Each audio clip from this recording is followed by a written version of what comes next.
Welcome po muli dito sa Radyo Pilipino UK mga kaibigan. Sana'y nasa mabuti kayong kalagayan saan mang pong panig ng mundo kayo naroroon.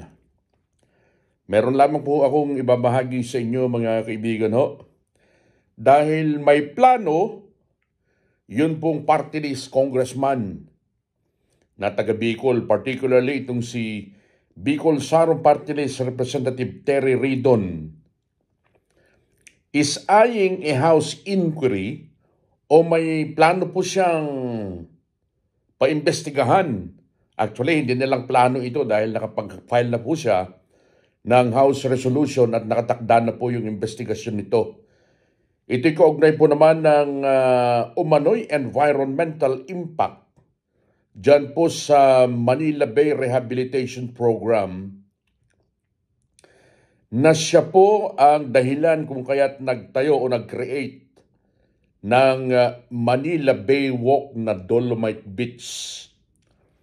Very controversial ho yan dahil sinasabi nila na yan po ay hindi raw maganda ang epekto sa environment, particular sa kalusugan ng sino mang malapit dyan, yung gustong pumunta dyan sa Bay Walk, o particularly dun ho sa yamang dagat ng Pilipinas, dyan po sa Manila Bay. Pero sa kabila nito mga kaibigan, napakagandang idinulot nito. Dyan po sa imahe ng Metro Manila, particular ho ng lungsod ng Manila, kung saan yung bahaging yan mga kaibigan yung Manila Bay, alam naman ho natin, na simula pa noon ay punong-puno ng basura.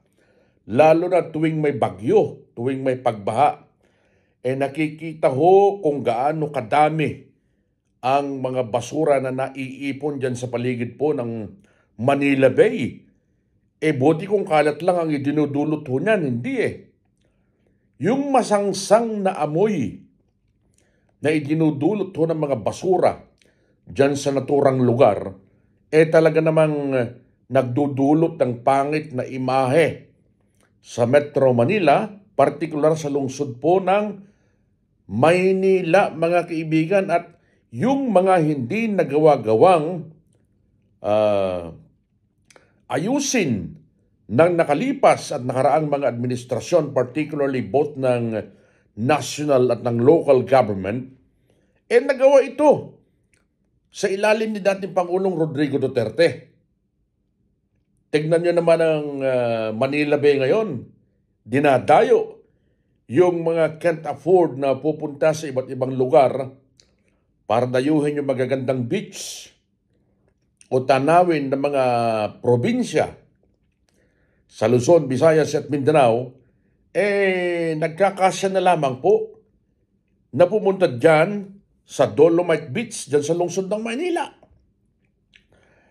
Kaso, itong si Ridon, mga kaibigan, na tila baga wala namang koneksyon sa Manila dahil party list ito Bakit ba pinakikialaman nito?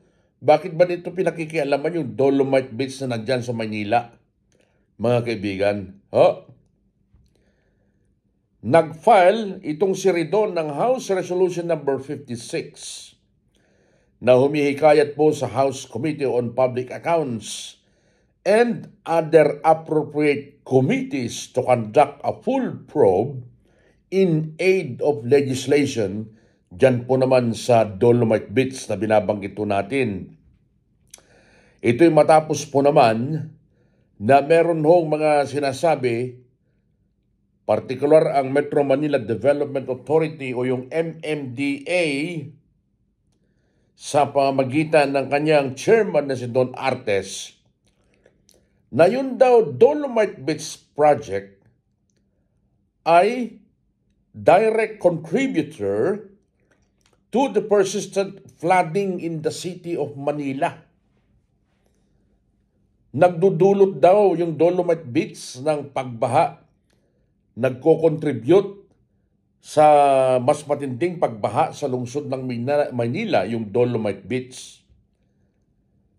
Sinasabi na nagdudulot daw ng pagbabara o blockage sa tatlong major drainage dyan sa Manila, particular sa Faura, sa Remedios at sa Estero de San Antonio Abad, kung saan ipinupwersa nito ang rainwater na ireroute papunta dun sa isang sewerage treatment plant na hindi kaya na i-handle po yung volume sa tuwing may matinding pag-ulan, mga kaibigan. Di ba, wala pa naman yung Dolomite Beach, lagi nang may baha dyan sa Maynila. Metro Manila in particular, mga kaibigan. Lalo na ho dyan sa bandang Espanya, sa Padre Faura. Matagal nang may pagbabaha, bakit mo sinisisi ngayon itong Dolomite Beach? Dahil dito, mga kaibigan, hinahamon natin itong si Terry Ridon na kung talagang ang nais mo ay mag-imbestiga, mas merong malaking problema na nais o mas mahalagang pagtuunan ng pansin ngayon at imbestigahan. Yun pong nangyaring lindol at pagbabaha kung saan ang tinamaan ho ng matindi ay ang lalawigan po ng Cebu, mga kaibigan, naungkat, mga kaibigan, ang napakaraming projects dyan na hindi nagawa ng maayos at mga ghost projects. Ilan ho yung pinakahuling bilang ng mga namatay sa Bagyong Tino? Halos 200 na, 188 to be exact, sa pinakahuling bilang. Bakit hindi yun muna ang pagtuunan mo ng pansin, Ridon, kung ang nais mo talaga ay panagutin ang mga gumagawa ng hindi matitinong projects na ito? Basahin ho natin yung post ng bagong gobernador ng lalawigan ng Cebu, itong si Governor Pam Baricuatro. I am furious about the recent flash flood that claimed lives and destroyed properties. This tragedy did not have to happen. Our people deserve leadership that acts decisively to prevent these disasters and protects our communities. Ayan, sinabi nitong si Governor Pam Baricuatro, oo nga't merong mga flood control funds at napupunta directly ito sa DPWH, hindi sa probinsya, pero hindi ibig sabihin nito na hindi makakarating sa dapat pupuntahan. May pondo para sa flood control projects kanya at direktang napupunta sa DPWH. Pero bakit hindi nakakarating sa dapat pupuntahan? Ito dapat ang una mong imbestigahan, Ridon, kung talagang walang politika yung iyong ninanais na pag-iimbestiga. Iginiit, mga kaibigan, itong si Governor Baricuatro, I am asking the following clearly and publicly. Why were crucial Central Cebu protected watershed issues not addressed during the previous administration, close and open parenthesis, provincial, when a conglomerate wanted to help build a dam? Bale, baga dismayado itong si Governor Baricuatro dahil itong mga issue na ito na dapat hindi nangyari noong nakalipas na administrasyon hindi nagawa. Administrasyon ito ni Gwen Garcia, mga kaibigan. Ikalawa, why was there a quarrel with a neighboring official on watershed management instead of united action for our people? Pangatlo, why did massive quarrying and development continue in the area, and what oversight or safeguards failed to prevent environmental damage? Tuloy-tuloy daw po, mga kaibigan, yung quarrying development dyan sa naturang lalawigan at hindi malinaw kung ano yung mga safeguard na dapat to ay nag-prevent o pipigil sa anumang environmental damage na nangyari nitong nakalipas ng Bagyong Tino, mga kaibigan. Pang-apat na tanong ni Governor Baricuatro, bakit mayroong mga quarry permits na inisyu sa mga cronies? Ibig sabihin kapag ka-crony, mga kamag-anak, kaibigan nitong si dating Governor Garcia, without transparent due process. At panglima, why was environmental protection given insufficient priority during that tenure, risking lives and livelihoods? Ito anya ang mga question that you need to answer, Madam. Hindi man niya direktang pinangalanan, yung Madam, sino ba yung pinalitan po niyang gobernur?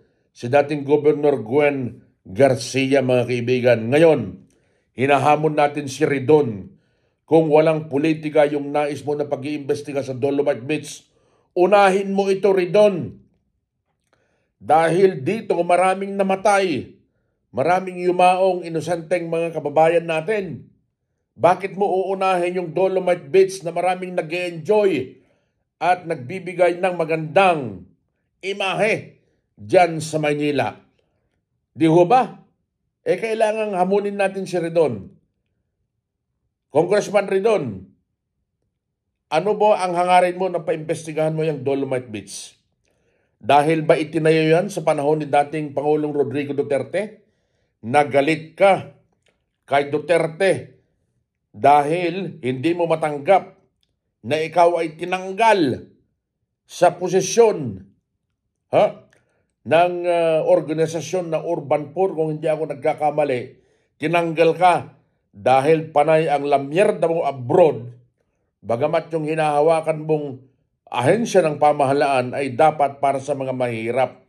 Hindi ka naman akma. Ikaw titignan mo dapat yung welfare ng mga mahihirap sa ahensyang yan, tapos ikaw nakikita nilang nagja-junket ka sa ibayong dagat. Hindi pwede yon. Kaya ikaw ay tinanggal ng dating Pangulong Rodrigo Duterte. Ito bang ginagawa mong ito ay paghihiganti? Para hindi ka maisipang ganyan, unahin mong paimbestigahan to. Itong nangyari dyan sa Cebu, kung talagang totoong pag-iimbestiga ang nais mo. Sa mga hindi pa po nakakapag-subscribe sa atin po ng palatuntunang Kape at Balita sa Radyo Pilipino UK, kahit isang subscription lamang po, mga kaibigan. Ako po ang inyong lingkod. Ako po si Bandy Bernardino. Bye for now, folks.